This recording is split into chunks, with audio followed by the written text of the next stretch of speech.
लेकिन गांव के जीने वाले लोगों के पास इसके अतिरिक्त कुछ नहीं सोच रहे। मैं बार बार इस चीज को कह रहा हूं।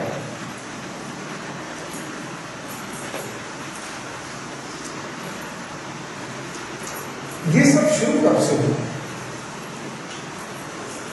मैं बात को थोड़ा इसलिए करना चाहता हूं कि मैं डिस्कशन के लिए ज्यादा बड़ा समय रखना चाहता हूं।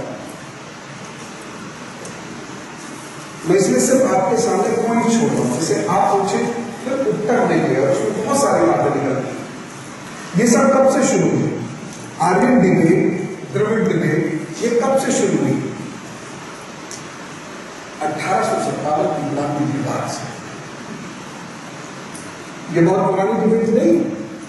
मुगलों के समय में कोई डिबेट नहीं थी, वो क्लियर थे। मुगलों को पता था कि जो लोग फारस की खाड़ी से आए हैं वो मूलतः हिंदुस्तानी, जो जोरास्ट्रियनिज्म है वो बेसिकली आर्यनिज्म है। अवस्था बेसिकली रीरिदम ऋग्वेद है। उन लोगों को मालूम था, उन्हें कोई डाउट नहीं था। ये डाउट 1857 के बाद क्रिएट किया। क्यों क्रिएट किया? दो कारणों से, और एक चीज से तीन शिकायत। मैं सच में कभी कभी ब्रिटिशर्स की बुद्धि पर मुझे बड़ा प्रेम आता है। बड़े शार्प है, बहुत शार्प। 1 लाख लोग 60 करोड़ लोगों को बेवकूफ बनाते रहे 200 साल। हमारे से ही हमारे लोगों को मरवा दिया, जिन्हें हमारे शहीद कहते हैं। हम कहते हैं अंग्रेजों ने मरवाया। जरा लिस्ट पढ़ के देखना, अंग्रेज तो उसमें शायद 2-4% होंगे। सब हमने पकड़े, हमने मारे। आप जाइए FIR देख लीजिए, शहीद भगत सिंह के अनारकली थाने लाहौर में रखी आती है। सब हमने पकड़े, हमने मारे। नाम अंग्रेजों का लगा रहे थे, लेकिन नाम अंग्रेजों का लगाकर भी हमने अंग्रेजों को नहीं मारा। ये दूसरी मजेदार बात है। फिर उन्होंने कॉमनवेल्थ बनाई, हम उसके भी हिस्से हो गए।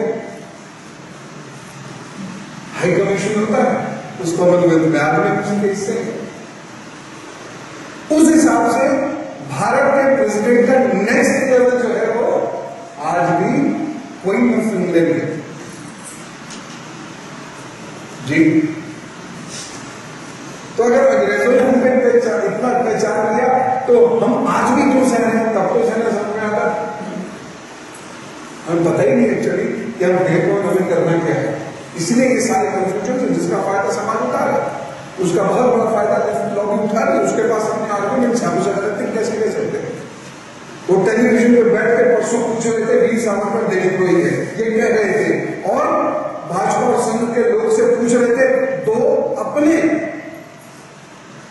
सुनिए कि क्या हालत आ गई देश की, दो अपने देशभक्तों के नाम बता दो, और उन्हें नहीं पता। 1 घंटे तक ये पूछते रहे अमित जी और मनोज जी, कांग्रेस और सिंह कह गए 2 देशभक्तों के नाम बता, अपने। देखिए देश की हालत, यहाँ देशभक्त भी अपने पर आए, जो शहीद, जो जिसने अपनी जान दे दी, जो हमारे लिए देवता से कम नहीं होना चाहिए, वह भी आज उनका शहीद और हमारा शहीद हो गया। मैं इसीलिए कहता हूं, पढ़ो, सुनो, समझो, भावनाओं में बहको भटको मत, नहीं तो अस्तित्व न तुम्हारा रहेगा न तुम्हारे देवताओं का रहेगा। जिस देश का अस्तित्व नहीं रहता उस देश के देवी देवताओं का भी अस्तित्व नहीं रहेगा।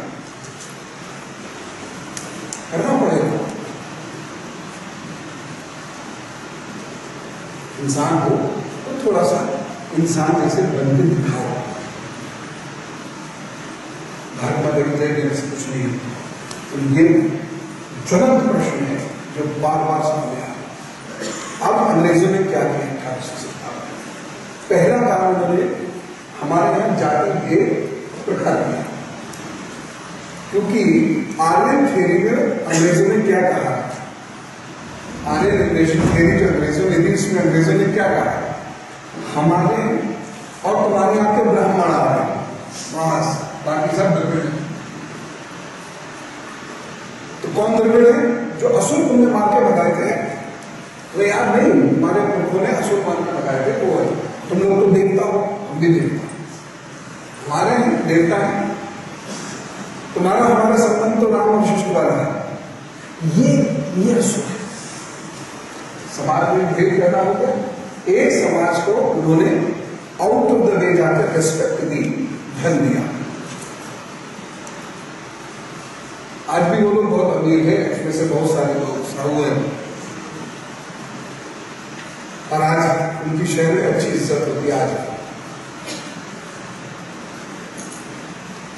भाई साहब आज भी कई हैं शहर में अच्छी इज्जत पाते हैं, हम अपने जो नहीं दिया। खैर मैं उस विषय पर नहीं जा रहा, आज क्या है कल क्या था।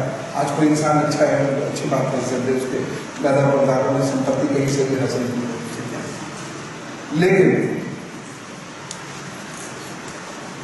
उन्होंने पहला शिकार नहीं किया कि एक जात को बाकी जातियों से काट के समाज को कमजोर कर दिया। दूसरा, लोगों को ये बता दिया कि देखो तुम्हें हमारी सेवा करनी है, क्योंकि तुम द्रविड़ हो, तुम असुर हो और हम देवता हैं, हम आर्य हैं। We belong to that Aryan race. You have to serve us. और ऐसा हुआ। आज ये बात बड़ी मजाक लगती है आपको, लेकिन उसके बाद ऐसा हुआ। इन्हीं लोगों के दम पर तो वो सर्वाइव कर गए। जाट साहब, बाबू साहब लोकपाल तिलक जी ने भी जब एक इंटरव्यू हो रहा था तो उन्हें साहब ही कहा था।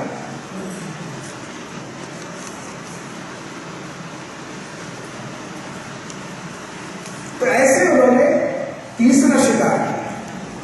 तीसरा शिकार क्या कि उन्होंने साउथ इंडियन कम्युनिटी को नॉर्थ इंडियन कम्युनिटी के अगेंस्ट खड़ा कर दिया,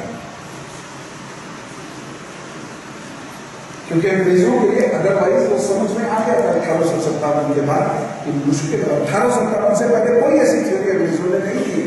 1857 के बाद ये थ्योरी है, ये थ्योरी मिथ्या है, ये थ्योरी सच नहीं है, ये क्रिएट की गई थी। मैं सुबह में अपने पिता को एक पत्र लिखा था, उसमें इस बात का खुलासा था, उन्हें इस बात को कहा था, ये बात अब खुल गई। काश के ऊपर तो मैं आपको किताब मेरे पास है नहीं, तो ब्रिटिश म्यूजियम में गलत ही कहा गया था, वहां पर चला गया। हो सकता है किसी किताब वगैरह में छपा हुआ कभी मिलेगा तो मैं आपको बता दूंगा। लेकिन वेबर ने, हॉकिंस ने जम के इस थ्योरी को लिखा, मैक्सवेल ने जम के इस थ्योरी को लिखा, और हमें आपको बता दिया हम कौन है, कबीले के लोग, सांप नचाने वाले लोग, जादू टोने करने वाले लोग। हमारे यहाँ कोई धर्मगुरु था ही नहीं, ऋषि था ही नहीं, ओझा को हम सेंट कहते थे। ये हमें उन्होंने बता दिया और हमने उसे मान लिया। हमारे जितने धर्मशास्त्र उपनिषद आदि है ये 1200 साल पुराने हैं, ये उन्होंने हमें बता दिया। उन्होंने हमें बता दिया कि रामायण और महाभारत कभी नहीं हुई, ये महाकाव्य है, रामायण और महाभारत महाकाव्य है, और हमने उसे मान लिया। आज भी वो इपिक कहे जाते हैं, उस बुक में इपिक है, और कोई हिंदू उसके लिए उठ के खड़ा नहीं होता। कृष्ण की पूजा करने वाले हिंदू कभी उठ के खड़े नहीं होते।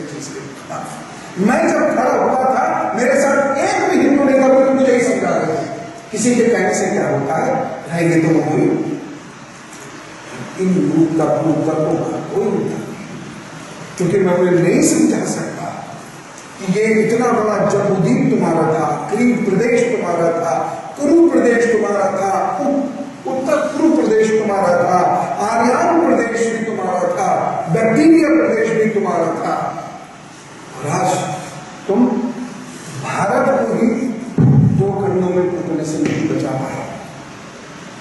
हमने कैसे समझा, उस मूल बुद्धि को कैसे समझा?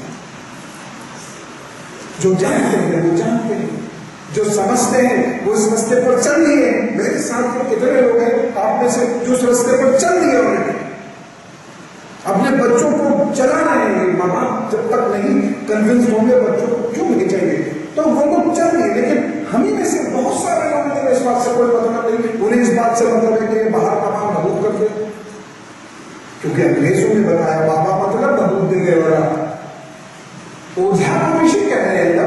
तो हमारे लोगों को तो ये पता है बाबा होगा तुमसे कह देगा चल ये हो जाएगा, तुम्हारा लड़का होगा और तो कुछ बहुत दे देगा। बाकी बाकी बाबा नहीं है। कौन है वो जिनको हम सन्यासी कहते हैं? वो तो आतंकवादी है। क्यों कहते थे अंग्रेज ऐसा? क्योंकि सन्यासियों ने उनके दांत खट्टे कर दिए थे। सन्यासी मूवमेंट के बारे में पढ़ा होगा, शायद सुना है। पढ़ा है तो बहुत बढ़िया बात, सुना है तो भी बहुत बढ़िया बात, और नहीं सुना तो मैं अपने से नागा मूवमेंट के बारे में सुना होगा। हिंदू सनातनी को आर्य हो, जरा ये देखो कि तुम पैदा कहां हुए। पढ़ो इन सब चीजों को, तब गर्व होगा, तब निकलेगा मुझसे भारत माता की जय, तब तो रोंगटे खड़े करने वाली आवाज आएगी। अन्यथा तो फॉर्मेलिटी है। भारत माता की जय, भारत माता की जय। Be academic, be little more intellectual, तब इस देश की रक्षा और सेवा होगी, ऐसे नहीं होगी। तो ये इतने बड़े प्रदेश के मालिक थे। इनके फिर दो खंड, और मूलतः जो उत्तर पूर्व प्रदेश है, जहां अर्जुन भी गए हैं विजय करने के लिए, उत्तर पूर्व प्रदेश को जरूर समझिए। हरिद्वार से ऊपर जो स्वर्ग का प्रदेश है, जिसके बारे में जोरास्ट्रियनिज्म भी लिखता है कि एक ऐसा प्रदेश है जहां लोग जाने क्या कहते हैं, वो अमर से, ये वो पूर्व प्रदेश है, ये वो उत्तर पूर्व प्रदेश है जहां पर जो इस ब्रह्मांड का मध्य है, जहां से इस ब्रह्मांड का ऊर्जा पुंज निकलता है, जिसे हम और आप शिव जी का ज्योतिर्लिंग कहते हैं। ये वो पूर्व प्रदेश है जहां पर खारा मीठा दोनों पानी एक साथ होता है। जी, कैलाश मानसरोवर के एकदम पास, बस इस कमरे का डिस्टेंस भी नहीं है, वहां खारे पानी की झील है। वहां पर टाइम यहाँ के टाइम की अपेक्षा फास्ट है। वहां पे नाखून जल्दी बढ़ते हैं, वहां की दाढ़ी जल्दी बढ़ती है, वहां शरीर पर झुर्रियां जल्दी आती है, लेकिन मरता वहां आदमी देर से है। आज भी, ये आज की कल की बात बता रहा हूं, ये वो प्रदेश है जहां सुमेरु पर्वत हुआ करता था। लेकिन हमने सुमेरु पर्वत को भी एक कथा कल्पना में एक बांसुरी साहब कितना बड़ा होगा, ज्यादा 1 किलोमीटर पहुंच जाएगा। 4 जातियां थी आर्यों की, उसमें से एक जाति है नाग। ये नाग जाति 3 जगह रहती थी, एक बिहार में नालंदा के पास, दूसरी महाराष्ट्र में, और तीसरी जो बैक्टीरिया प्रदेश है, तजाकिस्तान, अफगानिस्तान, कजाकिस्तान का ये जो भी है, ये जाति जहां रहती थी वो नाग थी। आर्य के 4 खंड थे, उसमें से एक है नाग। ये वो वाला नाग नहीं है। इस जाति का चिन्ह, जैसे हमारा चिन्ह है कमल का फूल, जैसे भारत का चिन्ह है शोक के नाग, ऐसे ही इस नाग जाति का चिन्ह था सांप। हमने उसे शिव जी के गले में लपेट दिया। शिव जी के गले में सांप कहां है? मुझे दिखाया कोई, कहां लिखा है? कहीं नहीं है ये शिव, मार गप। और उस गप पर फर्दर कहानियां बना के बड़ी गप बनाते हैं, और वह लोगों को सुना सुना के भटकाते हैं। और इसलिए आपको यही नहीं पता कहां से आया। वो सुमेरु पर्वत पे हमने बासुकी लपेट दिया, चमन देवता उधर खींच रहे, चमन देवता उधर खींच रहे, और उसमें से लक्ष्मी जी भी निकल आए, धनवंतरी जी भी निकल आए, ये सब कहानियां सुना दी। ये पहले के अनपढ़ लोगों को सुनाने की कहानियां थी, ये मेरे आपके लिए कहानियां नहीं है। हम पढ़े लिखे लोग हैं, हमें ईश्वर वाणी को समझना होगा, ईश्वर क्या तत्व हमें देना चाह रहे हैं हमें समझना होगा। ये वो स्थान है उत्तर पूर्व का जहां पूरे ब्रह्मांड का मध्य है, और जहां पूरे ब्रह्मांड का ऊर्जा पुंज है, जिसे आप ज्योतिर्लिंग कहते हैं। शिवलिंग अलग होता है, ज्योतिर्लिंग अलग होता है। यहां से आर्य नीचे उतरे, ये कहीं बाहर नहीं आए, नीचे उतर के ये प्लेन्स में आए, और ये एक प्लेन बना है गंगा प्लेन, जिसे आज हम गंगा प्लेन कहते हैं, जानवी प्लेन नहीं। दूसरा ब्रह्मपुत्र प्लेन पे गए, तीसरा नर्मदा प्लेन पे गए हैं, और चौथा आर्यान प्लेन पे गए, जिसे आज ईरान कहा जाता है। तो ये हम ही लोग हैं जो वहां गए हैं, वहां से कोई नहीं आया। और वहां से उसके बाद फर्दर विजय करते हुए 1688 तक तो ब्रिटेन जो आज है वो था ही नहीं। वो हमसे क्या चैलेंज कर, 1688 तक नहीं है उसकी।